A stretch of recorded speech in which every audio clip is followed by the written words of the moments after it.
শিশুর সামাজিক বিকাশে জরুরি 5টি বিষয়।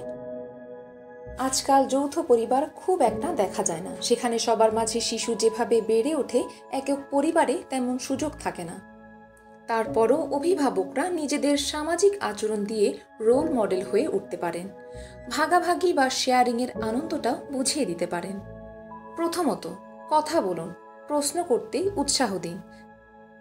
আজকের দিনের অভিভাবকের ব্যস্ততা তুলনামূলক বেশি, তবে যতটা সময় শিশুর সাথে থাকেন তার সঙ্গে কথা বলুন, গল্প করুন, তার কথা শুনুন। সে নিজে থেকে না বললে আপনি প্রশ্ন করুন। 2. সামাজিক পরিসর।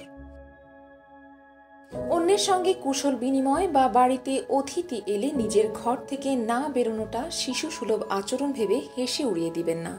আবার কথা বলার জন্য কিংবা সামনে আসার জন্য তাকে জবরদস্তি করাও উচিত নয়, বরং তাকে স্বাভাবিক আচরণ করতে উৎসাহ দিন। অতিথি আপ্যায়নের প্রস্তুতিতে তাকে সঙ্গ দিন।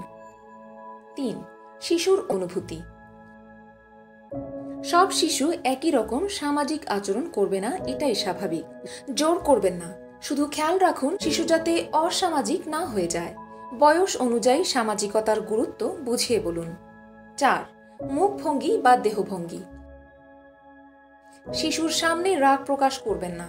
অন্যের সঙ্গে হাসি মুখে কথা বলুন। দেহভঙ্গি রাখুন ইতিবাচক। চোখের দিকে তাকিয়ে কথা বলুন। শিশু এই বিষয়গুলোই শিখবে। শিশুর সঙ্গে কথা বলার সময়ও এসব বিষয় খেয়াল রাখুন। 5. অন্য শিশুর সঙ্গে মেশার সুযোগ। প্রতিবেশীর সঙ্গে সুসম্পর্ক গড়ে তুলুন। তাদের সন্তানদের সঙ্গে নিজের সন্তানকে মেশার সুযোগ দিন। বাড়িতে, বাড়ির নিচে বা ছাদে তাদের সঙ্গে খেলার সুযোগ দিন।